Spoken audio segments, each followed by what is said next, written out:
이런 이야기가 있습니다. 고양이 두 마리가 함께 길을 가다가 맛있는 고기 덩어리를 발견했어요. 그리고 둘은 서로 먼저 자신이 발견했다고 옥신각신 다투기 시작합니다. 때마침 배고픈 여우 한 마리가 지나가다가 그 고기 덩어리를 보고 속으로 엄청 기뻐합니다. 너희들은 왜 싸우고 있니? 묻죠. 여우가 시치미를 뚝 떼고 지금 말을 거는 겁니다. 여우 아저씨, 이 고기를 내가 먼저 발견했으니 내 것이지 않습니까? 그런데 이 친구가 자꾸 자기 것이라고 우기고 있잖아요. 고양이 두 마리가 서로 자기 것이라고 싸우고 있었던 거예요. 여우는 싸울 것이 없다고 말립니다. 그리고는 공정하게 나누면 되니 나에게 그 고기 덩어리를 달라고 빼앗았습니다. 그러자 이 여우는 고기 덩어리를 반으로 툭 자르더니 오른쪽에 있는 고기 덩어리를 유심히 바라봅니다. 그리고 또 왼쪽을 바라봅니다. 오른쪽을 바라보더니 오른쪽이 더 크다는 거예요. 그리고는 오른쪽에 있는 고기 덩어리를 입으로 가져가서 툭 떼어 먹습니다. 또 비교합니다. 오른쪽과 왼쪽을 비교하니 이번에는 왼쪽이 더 크다는 거예요. 왼쪽을 또 툭 떼어서 먹습니다. 이번엔 또 어디예요? 오른쪽. 이번에는 또 왼쪽. 그렇게 몇 입을 먹고 나니 고기가 통할만해진 겁니다. 여러분, 혼자 독차지하기 위해서 싸우는 바람에 그 고기 덩어리는 결국 누구의 것이 됐습니까? 여우에게 다 빼앗기고 말았던 것입니다. 우리의 삶도 마찬가지라고 생각을 해봤습니다. 세상에 좋은 것, 화려한 것, 편한 것을 가지기 위해서 아웅다웅 우리가 살아가지만 세상을 쫓아서 살아가다 보니 결국에는 여러분, 영원한 것, 생명과 은혜, 심지어 예수님까지 잃어버리고 살아가고 있지는 않습니까? 오늘 예배드리는 우리 모두가 예수님의 행적을 따라서 이 믿음의 발걸음을 옮겨가며 이 믿음의 길에서 서로 배려하고 서로 연합함으로 인하여서 승리할 수 있기를 축원합니다. 예수님께서는 때가 찼고 하나님의 나라가 가까이 왔으니 회개하고 복음을 믿어라, 이 말씀을 선언하심으로 인해서 공생의 사역을 시작하셨죠. 가는 곳마다 병든 사람들을 고치고 귀신들을 쫓아내고 하나님의 나라의 자유와 해방을 선포하셨습니다. 가난한 자, 병든 자, 고아와 과부들의 친구가 되어주셨던 것입니다. 산에 가도 바닷가에서도 길을 걸어가실 때에도 수많은 사람들이 예수님을 따랐지요. 여러분, 사람들은 이 어두운 시대 속에서 인생의 희망의 빛을 발견하기 시작한 겁니다. 진리와 생명의 빛이 예수 그리스도 안에 있음을 무리들은 본 것이죠. 오늘 우리에게도 이 복음만이, 우리 주님만이 길이 되고 생명이 되고 능력이 되기를 바랍니다. 오늘 본문은 예수님의 공생의 사역에서 12 제자들과 함께 이제 제2차 갈릴리 사역을 시작하고 있는 시점이기도 합니다. 마가복음 3장 앞부분을 보면 6절이죠. 6절 말씀해 보게 되면 바리새인과 헤롯 당원들이 예수님을 죽이기 위해서 논의하였다, 이렇게 기록을 하고 있잖아요. 그리고 7절 말씀을 보십시오. 예수님은 갈릴리에서 잠시 물러나십니다. 그리고 산에 오르시어서 12 제자들을 당신이 원하시는 대로 뽑으시고, 그리고 다음 사역을 준비하고 있는 예수님의 모습을 우리는 보고 있습니다. 우리가 예수님의 행적을 따라가면서 이런저런 사건이 있고 상황 속에서 예수님께서 어떻게 대처해 나가시는지를 우리는 눈여겨 볼 수 있기를 바랍니다. 복음서에서 그 예수님의 행적들을 살펴보면 예수님은 여러분 이 모든 상황과 사건들 속에서 자신의 유불리를 따지지 않았어요. 자기 자신의 위기를 모면하기 위해서 결정하신 때가 단 한 번도 없었습니다.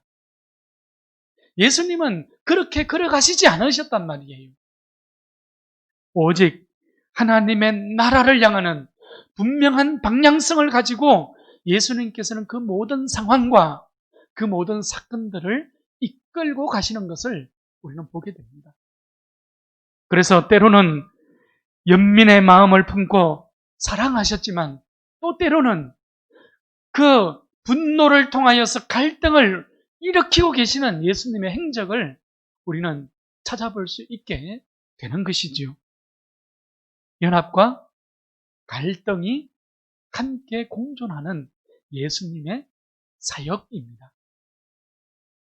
연합도 하나님의 나라를 향하는 방향성을 가지셨던 것처럼 여러분 갈등이라는 것조차도 하나님의 나라라는 분명한 방향성을 가지고 걷고 계시는 예수님의 모습이지요.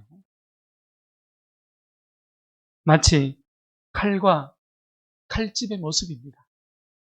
여러분 갈등에 휘말려서 사랑이 사라져도 문제가 있지만 연합만 강조해서 정의가 무너지는 것도 하나님의 나라에 합당하지 않다는 것을 우리에게 명확하게 보여주고 있습니다. 그러니 무엇이 중요합니까? 기준이 중요한 것입니다. 여러분 목적과 방향이 중요해지는 것입니다. 상황이 중요한 것이 아니라 무엇이 중요하다고요? 기준과 목적과 방향이 중요한 것입니다. 오늘 우리는 내 인생의 분명한 기준과 방향을 가지고 살아가고 계십니까? 내 인생의 방향을 무엇으로 세워두고 계십니까? 여러분, 혹이라도 돈이지 않습니까? 성공과 관계와 형식이지는 않습니까? 여러분, 이러한 세상적인 가치와 세상적인 목적이 아니라 예수님처럼 말씀과 예배가 우선 될 수 있기를 축원합니다. 여러분, 처음이 어려운 거예요.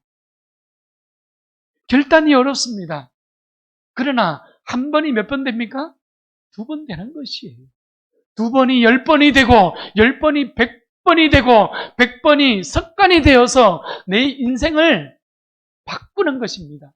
그 습관이 내 인생을 하나님의 말씀 앞에 세워가기 시작하는 거예요. 여러분 이렇게 쉬운 길이 있는데 이렇게 멋있는 삶이 있는데 왜 우리는 예배드리는 것이 어렵고 시간에 쫓기면서 살아가고 있을까요? 알면서도 왜 기도하지 않으려 할까요? 이유는 단순합니다. 분주하다는 겁니다. 바쁘다는 거예요. 기준이 하나님을 향하여서 서 있는 것이 아니라 세상을 향하여 서 있으니 당연히 하나님 앞에 구별되이 1시간 예배 드리는 것조차도 분주하다는 것이지 않습니까?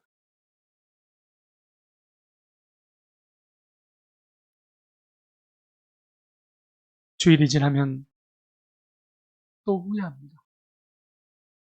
반복되는 후회를 안고 그렇게 살아갑니다. 여러분, 한 번에 한 걸음씩입니다. 한번 따라할까요? 스텝 바이 스텝. 네, 그렇습니다. 여러분, 한 번만 이기면 승리자가 될 수 있는 것입니다. 아멘? 여러분, 실패하는 사람들을 보게 되면 단번에 여러분, 거창한 발걸음을 계획하는 거예요. 그러니 넘어지는 것이죠. 그러니 실정이 나지요. 그래서 실패합니다. 그런데 승리하는 사람들, 이기는 사람들은 스텝 바이 스텝이에요. 한 번에 한 걸음씩 하나님 앞에 걸어갑니다. 작은 걸음이에요. 여러분, 작은 걸음에 승리해야 큰 걸음에도 승리한다는 이 진리의 사실을 너무나도 분명하게 알고 있기 때문에 이기는 사람들의 특징은 항상 스텝 바이 스텝. 예배라는 기준, 하나님의 말씀이라는 삶의 방향이 분명한 거예요. 분주한 삶 속에서도 지혜로운 우리 모든 성도들의 삶이 되기를 축원합니다. 오늘 본문 20절 말씀도 보십시오. 예수님께서도 여러분, 무리가 다시 모임으로 어떠하셨습니까? 식사할 겨를도 없는지라. 예수님도 지금 분주함 가운데에 서 있음을 오늘 본문은 시작을 하고 있습니다. 지금까지 예수님의 공생의 사역은 바리새인과 서기관들을 통하여서 오해와 모독을 받아왔지요. 그런데 나가는 오늘 본문을 통해서 또 다른 독특한 면을 우리에게 보여주고자 합니다. 20절 말씀 하반절을 보게 되면 예수의 친족들이 듣고 그를 붙들러 나왔습니다. 여러분, 예수의 친족들이 예수님을 붙들러 나온 이유가 무엇일까요? 20절에 보니까 이는 그가 미쳤다 함이러라. 예수님이 요즘 현대식 용어로 바꾸면 사이코가 되어서 예수를 붙들러 온 겁니다. 여러분, 예수님은 바리새인과 서기관들 뿐만 아니라 지금 친족들에게도 가족들에게도 철저하게 예수님이 외면당하고 있고 오해받고 있다는 사실을 나가는 의도적으로 지금 우리에게 서술해주고 있는 거예요. 예수님의 사역을 이해할 수 있는 사람들이 없었다는 겁니다. 예수님의 행적을 따라서 함께 이 길을 걸어갈 수 있는 사람들이 없었다는 거예요. 그런 제자들이 없었던 것이죠. 자, 오늘 본문의 중간 부분을 잠시 뒤로 하고 31절 말씀으로 한번 가보십시오. 예수의 어머니와 동생들이 밖에 서서 예수를 부르고 있습니다. 이때 예수님의 대답이 무엇이었습니까? 35절 말씀이죠. 누구든지 하나님의 뜻대로 행하는 자가 내 형제요, 내 누이요, 내 어머니니라. 이 말씀은 가족을 무시하고 혈육이 무의미하다는 그러한 말씀을 하는 것이 아닙니다. 반면 여러분, 이단들은 어떻습니까? 이단들은 가정을 파괴합니다. 혈육으로 맺어진 부모와 형제의 연을 끊어버리기까지 어떨 때는 강요하기도 합니다. 마치 암덩어리 같은 무서운 존재죠. 그것이 이단입니다. 성경은 어떻게 말씀하고 있습니까? 가정과 부모와 형제를 함부로 대해서는 안 된다고 우리에게 강조하고 있지 않습니까? 믿음이 좋은 성도는 부모님께 효도를 다하는 거예요. 믿음이 좋은 사람은 형제들이 우애하기를 힘쓰는 것입니다. 가정의 화목을 힘쓰며 살아가는 이런 믿음이 건강한 믿음이라고 이야기하는 거예요. 위로는 하나님을 공경하는 것처럼 여러분, 혈육의 가족들과 이웃을 사랑하기를 내 몸과 같이 사랑할 수 있는 그 사람이 건강한 믿음을 가졌고 좋은 믿음을 가진 성도라고 이야기할 수 있는 것입니다. 그러니 오늘 35절 말씀은 혈육의 무의미를 말씀하고 있는 구절이 아니라는 것을 우리는 쉽게 알게 되는 것이죠. 오히려 하나님의 뜻에 순종하는 사람은 누구나 다 하나님의 나라의 일원이 되어질 수 있다. 하나님의 나라의 거룩한 가족이 되어질 수 있다는 그 말씀이지 않습니까? 하나님의 자녀가 되고 하나님을 내 삶의 중심에 두고 살아가는 사람들이야말로 영원한 가족이요 거룩한 가족이라고 강조하신 구절이 바로 오늘 35절의 말씀이 되는 것입니다. 우리 옆사람과 다시 한 번 더 인사 한번 합시다. 우리는 한 가족입니다. 시작. 우리는 널푸른 가족입니다. 아멘. 여러분, 이것이 교회의 모습이요, 성도의 모습입니다. 하나님의 뜻대로 하나님의 말씀대로 살아가는 것이 왜 그토록 중요할까요? 하나님의 말씀을 따라 살아가는 것은 내가 하나님의 자녀라는 것을 증명하는 열매이기 때문에 그렇습니다. 예배하는 삶, 기도하는 삶, 이웃을 사랑하는 삶이 곧 내가 하나님의 나라의 거룩한 가족이요, 하나님의 자녀요, 하나님의 교회임을 증명해주는 열매가 되기 때문에 그렇습니다. 거듭난 사람만이 말씀을 따라 실천할 수 있기 때문입니다. 예수 안에서 거듭난 사람만이 하나님의 뜻을 알고 그렇게 살아갈 수 있기 때문이에요. 자, 이제 마지막으로 우리는 오늘 본문에서 무리나 예수님의 친족이 아니라 바리새인과 서기관들의 모습을 살펴봐야 합니다. 오늘 22절 말씀으로 다시 돌아가 보십시오. 22절 말씀에 가보면 예루살렘에서 서기관들이 어떻게 했어요? 내려왔다고 기록을 하고 있습니다. 여러분, 여기서 내려왔다는 표현은 지리적으로 실제로 예루살렘이 지금 갈릴리보다 높은 위치에 있습니다. 그러니 지리적으로 예루살렘이라는 높은 지역에서 고도가 낮은 갈릴리, 이 곧 가버나움 땅을 얘기하는 것이지요. 그 가버나움 땅으로 서기관들이 내려왔다고 해석할 수도 있습니다. 그러나 여러분, 지금 여기에서 종교적으로나 정치적으로나 여러분, 예루살렘이 어떠했습니까? 중심이었지 않습니까? 그러니 지금 중심으로부터 변방이었던 갈릴리 지역으로, 지금 예수님께서 계시는 가버나움 지역으로 서기관들이 내려왔다, 이렇게 해석하는 것이 더 정확한 해석이 되는 것입니다. 지금 서기관들은 자신들이 중심에 서 있다는 거예요. 자신들이 신앙에 대해서는 체계적으로 알고 있고 자신들이 전문가라는 것입니다. 그래서 서기관들은 지금 예루살렘에서 가버나움으로 왜 내려왔어요? 예수님을 판단하기 위하여 지금 내려오신 거예요. 사내들인 공회로부터 파송되어 내려왔습니다. 예수님의 행적에 대하여 철저하게 조사하고자 현장으로 내려온 것입니다. 그리고 서기관들은 어떻게 판정을 하고 있죠? 오늘 22절 말씀 보십시오. 그가 바알세불이 집혔다 하며 귀신의 왕을 힘입어 귀신을 쫓아낸다.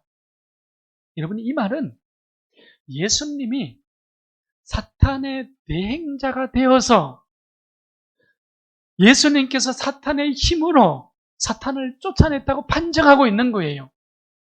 예수님을 향한 모독이요, 예수님을 향한 엄청난 비난이 되는 것이지요. 여러분, 바알세불이라는 것은 헬라어로 벨제불이라는 것입니다. 이 벨제불이라는 것은 귀신의 왕을 가리키는 겁니다. 바알세불은 구약성경 열왕기하 1장 2절에 보게 되면 에그론의 신 바알세붑이라고 기록을 하고 있어요. 이 에그론의 신은 여러분, 곤충 중에 파리가 있죠? 이 파리의 왕을 바알세붑이라고 불렀던 것입니다. 그러니 에그론의 신은 파리의 귀신을 섬기고 있었던 것이죠. 바알세붑이라는 것은 귀신의 왕이요, 거짓의 신이요, 곤충 가운데에 있는 파리의 왕이라고 일컫는 것이 바알세붑. 그것이 신약성경에서는 오늘 본문에서 바알세불이라고 기록을 하고 있는 것입니다. 자, 여기서 바알세불이 짚혔다는 것은 무슨 의미입니까? 이 바알세불이 짚혔다, 이 말은 여러분, 전염병이 찾아오면 그 전염병 가운데에 노출되어진 사람은 어떻습니까? 병에 걸리게 되잖아요. 병과 내가 하나가 되잖아요. 그렇죠, 그죠? 지금 이 모습입니다. 예수님이 귀신의 왕이었던 바알세붑과 합작하여서 지금 귀신들을 쫓아내고 있다 이 말입니다. 여러분, 그러나 예수님은 이러한 판단과 판정, 이러한 모함과 모독, 이러한 비난 속에서도 예수님은 예루살렘에서 권력과 정치의 중심으로부터 파견되어진 서기관들을 보면서도 예수님 한치 흔들림도 없습니다. 두려워하지도 않습니다. 고민조차도 하지 않아요. 이유가 무엇입니까? 예수님은 하나님의 나라라는 분명하고도 명확한 발걸음을 가지고 지금 모든 상황들을 끌고 나가시고 계시기 때문입니다. 할렐루야. 여러분, 그리고 예수님께서는 오늘 본문에서 이 서기관들을 친히 대응하고 계셔요. 요지는 간단합니다. 자, 여러분 보십시오. 사탄을 쫓아낼 수 있느냐? 이렇게 먼저 질문을 하시죠. 그리고 나라가 분쟁하면 그 나라가 설 수 없고 집안이 분쟁하면 그 집안이 설 수 없지 않느냐? 사탄도 자기를 거슬러서 분쟁하면 설 수 없고 망한다는 비유로 지금 예수님께서는 서기관들의 그 판정을 논박하고 있는 것입니다. 예수님의 논박은 간결하면서도 강력했습니다. 자, 27절 보십시오. 사람이 먼저 강한 자를 결박하지 않고는 그 강한 자의 집에 들어가 세간을 강탈하지 못하리니 결박한 후에야 그 집을 강탈하리라. 이건 무슨 말입니까? 예수님이 이미 귀신을 쫓아냈고 예수님께서 이미 바알세불을 쫓아냈으니 바알세불과 예수님이 어찌 하나가 될 수 있겠느냐 이 말씀이죠. 하나가 될 수 없다는 말씀입니다. 오히려 예수님께서 바알세불과 사탄을 쫓아냈으니 이는 예수께서 강한 사탄을 결박했기 때문에 가능한 것이지 않겠느냐라고 지금 서기관들에게 오히려 질문하고 있는 수사학적 질문이 되는 것이에요. 그것이 예수님의 논박이요 예수님의 결론이기도 했습니다. 여러분, 예수의 이름이 우리의 능력입니다. 예수의 이름이 우리의 승리입니다. 할렐루야. 언제나 어디서나 예수의 이름으로 사탄을 결박하는 승리자의 삶을 살아갈 수 있기를 축원합니다. 여러분, 주가 주신 능력으로 일어나셔야 됩니다. 이제 말씀을 정리합시다. 예수님은 28절, 29절에서 무리를 향하여 다시 말씀하고 계시죠. 사람의 모든 죄와 모든 모독하는 이런 사하심을 얻되 누구든지 성령을 모독하는 자는 영원히 사하심을 얻지 못하고 영원한 죄가 되느니라. 성경은 우리의 모든 죄가 하나님 앞에 용서받을 수 있다고 말씀했지 않습니까? 하나님은 우리의 죄를 아예 기억조차도 하지 않으시겠다고 약속하셨습니다. 히브리서 10장 17절 말씀을 보면 그들의 죄와 그들의 불법을 내가 다시 기억하지 아니하리라. 아멘. 여러분, 이것이 하나님의 약속이었어요. 그러나 한 가지, 성령을 모독하는 죄는 사함을 받을 수 없다고 말씀하고 있는 것입니다. 성령 회방죄가 되는 것이죠. 여러분, 무슨 말입니까? 지금까지 행하였던 예수님의 사역들이, 예수님의 그 모든 행하신 그 일들이, 오늘 본문에서 귀신을 쫓아낸 사건이 예수님께서 성령 하나님과 함께 행하신 사건이었음을 우리에게 말씀하고 있는 것입니다. 그러니 서기관들의 비난은 예수님을 회방한 것을 넘어서서 누구를 회방한 거예요? 성령 하나님을 회방하고 있다는 것을 지금 말씀하고 있는 겁니다. 성령을 회방했다는 겁니다. 성령을 모독했다는 거예요. 여러분, 교회는 성령의 임재로 세우신 하나님의 거룩한 구원의 공동체입니다. 하나님의 권속, 하나님의 가족들이 바로 교회입니다. 교회가 교회 될 수 있는 유일한 한 가지 이유가 무엇일까요? 여러분, 그것은 오늘 교회인 우리 자신에게 있는 것이 아니에요. 교회가 교회 될 수 있는 이유는 하나님께 있다는 거예요. 여러분, 그래서 성령은 교회의 생명줄인 것입니다. 교회에서 성령이 떠나면 교회는 단 한순간도 교회가 될 수 없습니다. 마찬가지로 성도에게 성령이 떠나면 성도는 하나님의 뜻을 결코 이루며 살아갈 수 없게 되는 것입니다. 그래서 교회는 전적으로 성령을 통해서 하나님의 생명을 공급받는 존재가 교회인 것입니다.